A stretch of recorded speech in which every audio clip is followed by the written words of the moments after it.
The poem of the man God. Preparation for the Passion. Chapter 584. The Sabbath before the entry into Jerusalem. The supper at Bethany.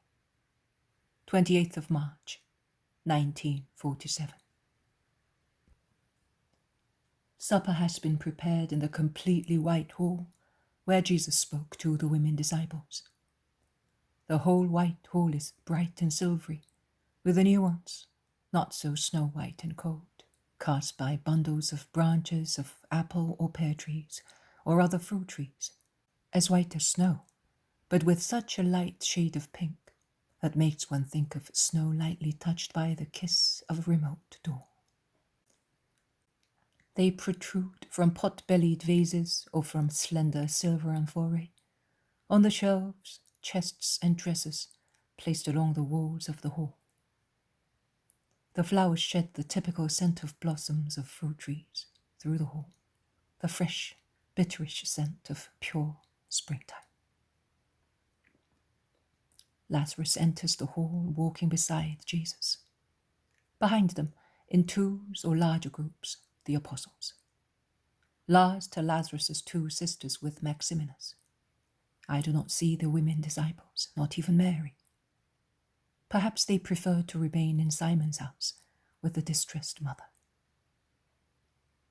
The day is turning to twilight, but the last sunbeams are still shining on the rustling leaves of some palm trees in a group a few meters away from the hall. And on the top of a gigantic laurel, on which sparrows are squabbling before going to rest.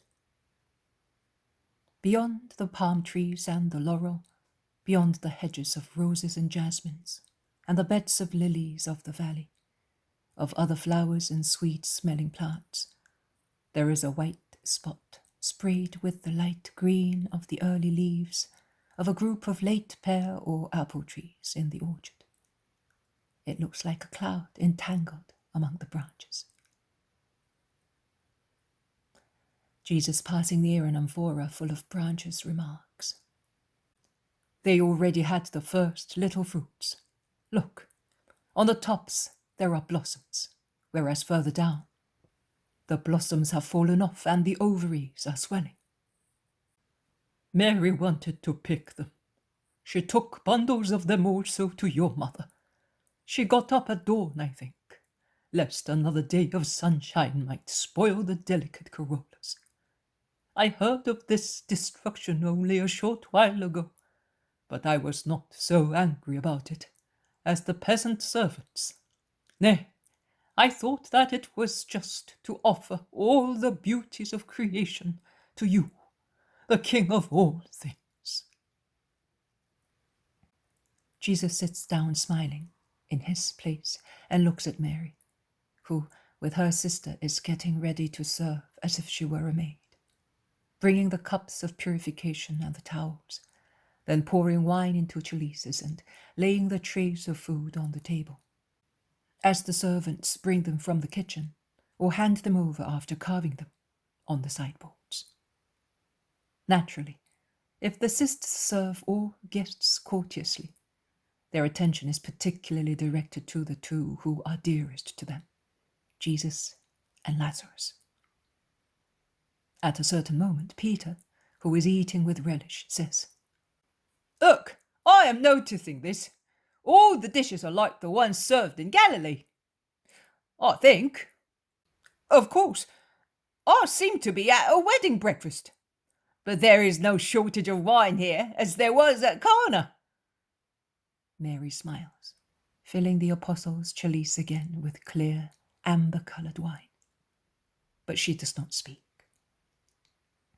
And Lazarus explains, "And that is, in fact, what the sisters, and Mary in particular, wanted. To serve a supper that gave the Master the impression of being in his Galilee. A supper that, although imperfect, was to be better, much better than what is customary here." But to make him feel that, Mary should have been at this table.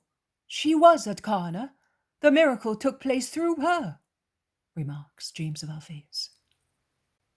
That must have been a grand wine. Wine is the symbol of mirth, and ought to be the symbol also of fertility, as wine is the juice of that fertile vine. But I do not think that it fecundated very much. Susanna has no son, says Iscariot. Oh, what a wine it was! It fecundated our spirits, says John, somewhat dreamy, as he always is, when he innerly contemplates the miracles worked by God. And he concludes, it was worked on behalf of a virgin, and the influence of purity descended upon those who relished it. But do you think that Susanna is a virgin? Asks the Iscariot, laughing. I did not say that. Virgin is the mother of the Lord. Virginity emanates from everything accomplished on her behalf. I always consider how virginal everything is when performed for Mary. And he dreams again, smiling at, I wonder which vision. Blessed boy! I think that he does not even remember the world anymore now. Look at him, says Peter, pointing at John, who, lying on his little bed and lost in thought, is toying with the little bits of bread, forgetting to eat. Jesus also bends a little to look at John, who is at one of the corners of the U-shaped table, thus a little behind the back of the Lord, who is at the middle of the central side, with his cousin James on his left and Lazarus on his right. After Lazarus there is the Zealot and Maximinus, and after James there is the other James, and then Peter. John instead is between Andrew and Bartholomew. Then there is Thomas, with in front of him Judas, Philip, Matthew, and Thaddeus, who is at the corner, at the beginning of the long central table. Mary of Lazarus leaves the hall, while Martha is putting on the table trays full of early green figs, green fennel stalks, fresh-shelled almonds, strawberries or raspberries, I do not know, that look even redder among the pale emerald green of the fennels and of the figs, and the white of the almonds, of the little melons or other fruit of the kind. I think they look like the green melons of southern Italy and golden oranges. These fruits already? I have not seen any ripe ones anywhere, says Peter, opening his eyes wide and pointing at the strawberries and the melons.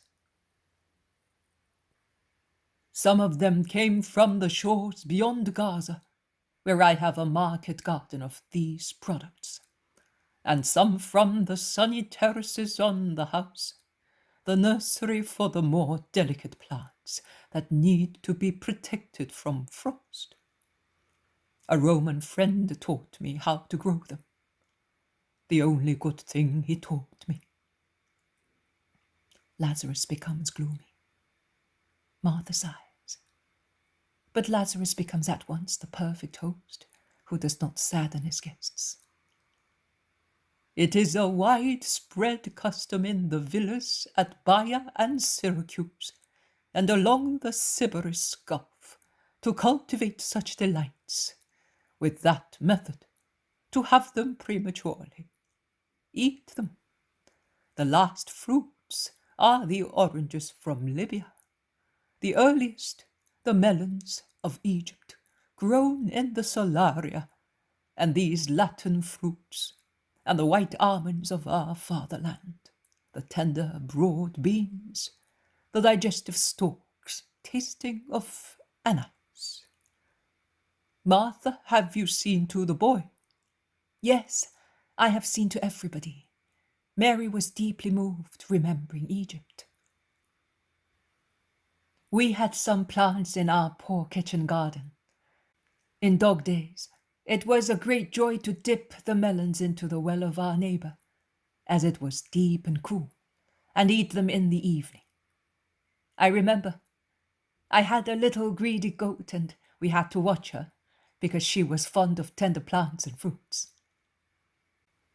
Jesus, who was speaking with his head somewhat lowered, raises it, and looks at the palm trees rustling in the breeze of the evening that is falling, and says, "When I see those palm trees, every time I see palm trees, I see Egypt again. Its yellow sandy soil, blown so easily by the wind.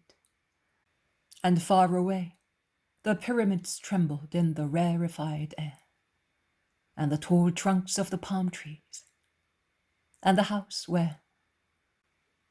But it is no use speaking of them. Each period has its anxiety, and its joy with its anxiety. Lazarus, would you give me some of those fruits? I should like to take them to Mary and Matthias. I do not think that Johanna has any." "She has not. She said so yesterday, and she intends to plant some at Bethany and have solaria built. But I shall not give them to you now. I picked as many as I had, and for some days there will be no ripe ones. I will send them to you, or send for them by Thursday. We will prepare a lovely basket of them for those children. Is that right, Martha?" "Yes, brother, and we will add some little lilies of the valley that Johanna likes so much." Mary Magdalene comes back in. She's holding in her hands a thin-necked amphora, ending in a little bill, as pretty as the neck of a bird. The alabaster is of a precious rosy yellow hue, like the complexion of some blondes. The apostles look at her, thinking, perhaps, that she's bringing some rare delicacy. But Mary does not go to the center, inside the U of the table where her sister is. She goes behind the seat beds and stops between that of Jesus and Lazarus and that of the two Jesuses. She uncorks the alabaster vase and places her hand under the little bill to receive a few drops of a viscous liquid that flows slowly from the open amphora. A strong smell of tuberoses and other essences, a very intense, pleasant scent, spreads in the hall. But Mary is not satisfied with the little quantity of perfume that flows. She stoops, and with a sharp blow she breaks the neck of the amphora against the corner of Jesus' little bed. The thin neck falls on the floor, shedding scented drops on the marble pavement. The amphora now has a wide aperture, through which plenty unguent flows in thick gushes. Mary places herself behind Jesus and spreads the thick oil on her Jesus' hair. She sprinkles all his locks with it. She stretches them and then puts them in order with the comb taken from her own hair, tidying them on the adored head. Jesus' fair red hair shines now like dark gold and is very bright after the unction. The light of the chandelier, lit by the servants, is reflected on Jesus' fair hair like a beautiful copper-colored bronze helmet. The scent is exhilarating. Through the nostrils it rises to the head and spreads as it is without restraint. It is so intense that it is almost as exciting as sternutatory powder.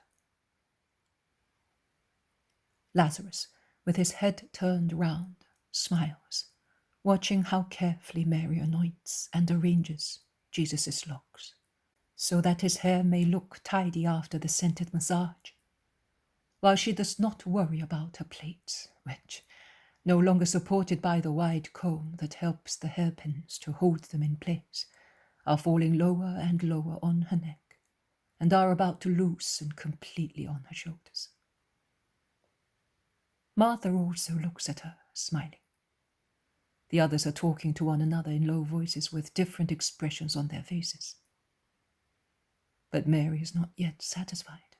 There is still plenty ointment in the broken vase, and Jesus' hair, although thick, is already saturated with it. Mary then repeats the loving gesture of an evening of long ago. She kneels down at the foot of the bed. She unties the buckles of Jesus' sandals and takes them off. And dipping the long fingers of her beautiful hand into the vase, she takes as much ointment as she can and spreads it on his bare feet, toe by toe, then on the soles and heels, then up, on the malleoli, which she uncovers by throwing back his linen tunic, and lastly on the insteps. She delays on the metatarsi, which will be pierced by the dreadful nails. She insists until she finds no more balm in the hollow vase. Then she shatters it on the floor, and with her hands now free, she removes the big hairpins. She quickly loosens her heavy plaits, and with that golden, bright, soft, flowing bundle of hair, she removes the excessive ointment from Jesus' feet that are dripping balm. Judas, who so far has been silent, watching with lewd, envious eyes the beautiful woman and the master, whose head and feet she was anointing, raises his voice, the only voice of open reproach. Some of the others, not all of them, had murmured something or had made gestures of surprised, but also calm disapproval. But Judas, who has stood up to have a better view of the ointment spread on Jesus' feet, says with ill grace, "What a useless heathen waste! Why do that? And then we expect the chiefs of the Sanhedrin not to speak of sin. Those are deeds of a lustful courtesan, and they do not become the new life you are leading, woman. They are too strong a recollection of your past." The insult is such that everybody is dumbfounded. It is such that everybody stirs. Some sit up on the beds, some jump to their feet. Everyone looks at Judas as if he had suddenly become insane. Martha flares up. Lazarus springs to his feet, striking the table with his fist, and says, "In my house!" Then he looks at Jesus and controls himself. "Yes, are you all looking at me? You have all murmured in your hearts. But now that I echoed your words and I openly said what you thought, you are all ready to say that I am wrong. I will repeat what I said. I do not mean that Mary is the master's lover, but I say that certain actions do not become him or her. It is an imprudent action and an unjust one. Yes. Why such waste? If she wanted to destroy the memories of her past, she could have given that vase and ointment to me. It was at least a pound of pure nard, and of high value. I could have sold it for at least 300 denarii, as that is the price for nard of that quality. And I could have sold the vase, which was beautiful and precious. I would have given the money to the poor who crowd around us. We never have enough. And those asking for alms tomorrow in Jerusalem will be numberless." "That is true," says the others, assenting. "You could have used a little for the master, and the rest." Mary of Magdala seems to be deaf. She continues wiping Jesus' feet with her loose hair, that now, at its end, is also heavy with the ointment, and darker than on the top of her head. Jesus' feet are smooth and soft in the shade of old ivory, as if they were covered with fresh skin. And Mary puts the sandals on the Christ's feet again, kissing each foot before and after putting the sandal on. Deaf to everything that is not her love for Jesus. Jesus defends her, laying his hand on her head, bent in the last kiss, and saying, "Leave her alone. Why are you annoying and upsetting her? You do not realize what she has done. Mary has accomplished an action that is rightful and good with regard to me. The poor will always be among you. I am about to go away. You will always have them, but you will soon not have me any longer. You will always be able to give alms to the poor. Shortly, to me, to the Son of Man among men, it will no longer be possible to give any honor through the will of men, and because the hour has come. Love is light to her. She feels that I am about to die, and she wanted to anticipate the burial anointing for my body. I tell you solemnly that wherever the good news is proclaimed, this prophetic action of love of hers will be remembered. All over the world, throughout ages. I wish God would turn every human being into another Mary, who does not value things, who entertains no attachment for anything, who does not cherish the least memory of the past, but destroys and treads on everything that is flesh and world, and breaks and spreads herself, as she did with the nard and the alabaster, on her Lord and out of love for him. Do not weep, Mary. In this hour I repeat to you the words I spoke to Simon the Pharisee and to your sister Martha. You are forgiven everything because you have loved completely. You have chosen the better part, and it will not be taken away from you. Go in peace, my kind little sheep found again. Go in peace. The pastures of love shall be your food forever. Stand up. Kiss also my hands that have absolved and blessed you. How many people these hands of mine have absolved, blessed, cured, and assisted. And yet, I tell you that the people whom I have assisted are preparing torture for these hands. There is a death-like silence in the air, sultry with the intense scent. Mary, her loose hair clothing her shoulders and veiling her face, kisses the right hand that Jesus offers her and cannot detach her lips from it. Martha, deeply moved, approaches her and gathers her loose hair, which she braids, caressing her. And then she wipes the tears on her cheeks, endeavoring to dry them. No one feels like eating anymore. Christ's words make them pensive. Judas of Alphaeus is the first to get up. He asks leave to withdraw. His brother James imitates him, and Andrew and John follow suit.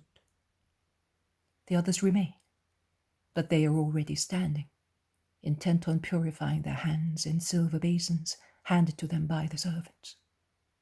Mary and Martha do the same with the Master and Lazarus. A servant comes in, and he bends to speak to Maximinus, who, after listening to him, says, "Master, there are some people who would like to see you. They say that they come from afar. What shall we do?"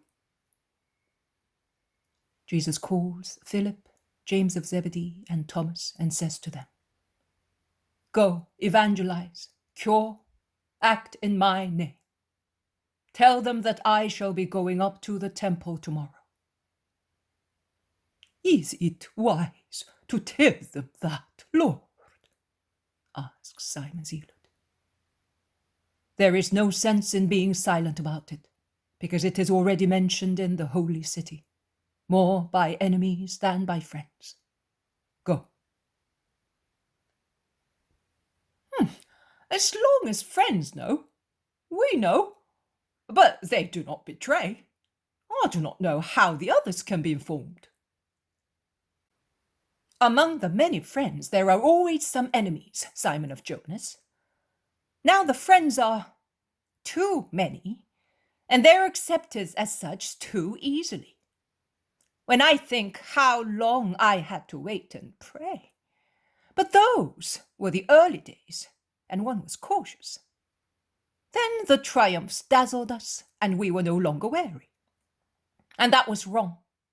But it happens to all winners. Victories prevent one from seeing clearly, and enfeeble one's prudence in acting. I am speaking of us disciples, of course, and not of the Master. He is perfect. If we had remained only 12, we should not have to tremble for fear of betrayals," says Judas of Kerioth, lying shamelessly. It is impossible to describe the glance Jesus casts at the perfidious apostle. A glance of warning and infinite sorrow. But Judas pays no attention to it. He passes by the table to go out. Jesus follows him with his eyes, and when he sees him go out, he asks him, "Where are you going?" "Out," replies Judas evasively. "Out of this room or out of the house?" "Out. So, for a little walk." "Do not go, Judas. Stay with me, with us." "Your brothers have gone away with John and Andrew. Why must I not go?" "You are not going to have a rest as they did." Judas does not reply, but he goes out obstinately. Not a word is uttered in the hall. Lazarus and his sisters and the 4 apostles who have stayed, Peter, Simon, Matthew, and Bartholomew, look at one another. Jesus looks outside. He has got up and has gone to a window to follow Judas's movements. And when he sees him go out of the house wearing his mantle and set out towards the gate, which cannot be seen from here, he calls him in a loud voice, "Judas, wait for me! I have something to tell you!" And he gently frees himself from Lazarus, who, realizing that the master was grieved, has passed his arm round his waist, embracing him. And he leaves the hall, joining Judas, who had continued walking, although more slowly. He reaches him at about 1/3 of the distance between the house and the garden wall, near a thicket of plants with thick leaves that look like green, baked clay, sprayed with clusters of little flowers. And each flower is a small cross with heavy petals, as if they were made of light yellow wax, with a strong scent. I do not know their names. He draws him behind the thicket, and holding his forearm tight with his hand, he asks him again, "Where are you going, Judas? Please, stay here." "Since you know everything, why do you ask me? What need is there for you to ask, since you can read the hearts of men? You know that I am going to my friends. You do not allow me to go there. They press me to go. I am going. Your friends. You should say your ruin. That is where you are going. You are going to your true murderers. Don't go, Judas. Don't go." You are going to commit a crime. You. Ah, you are afraid? Are you afraid at last? You realize at last that you are a man. You are a man, nothing more than a man. Because man only is afraid of death. God knows that he cannot die. If you felt that you were God, you would know that you could not die, and you would not be afraid. Because now that you feel death close at hand, you are afraid like all men, and you are trying with every possible means to avert it. And you see danger everywhere and in everything. Where is your lovely boldness? Where are your confident protestations that you were happy and thirsting for accomplishing the sacrifice? There is not even an echo of them left in your heart. You thought that this hour would never come, so you feigned power, generosity, and you spoke solemn sentences. Go away! You are as bad as those whom you reproach as being hypocrites.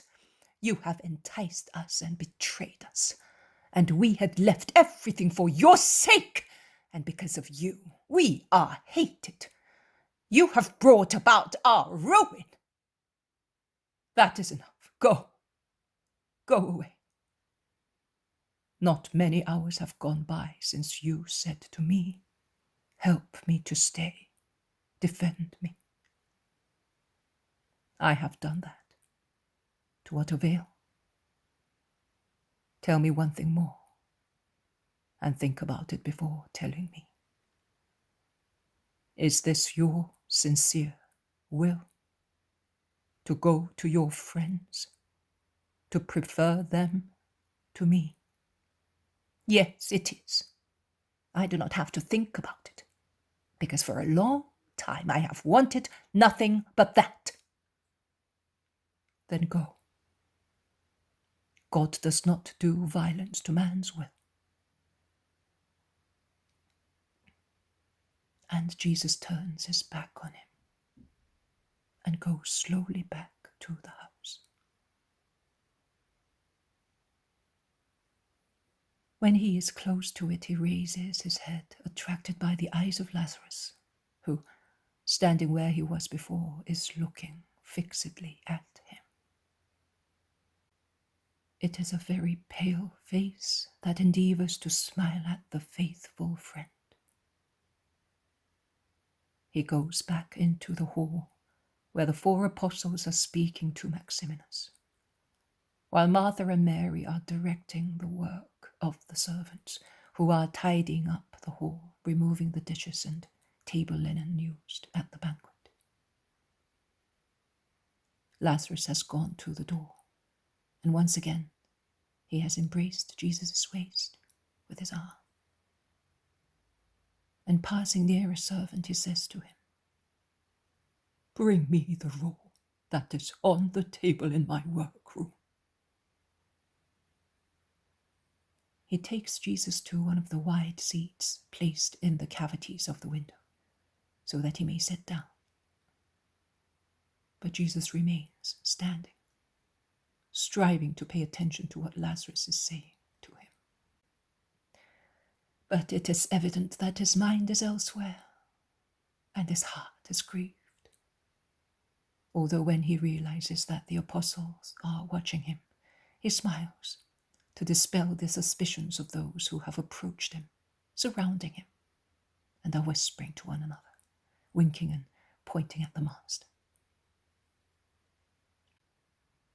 The servant comes back with the roll, and Peter, seeing that the parchment contains things that are higher than what his head can understand, withdraws, saying, fish do not bite certain baits.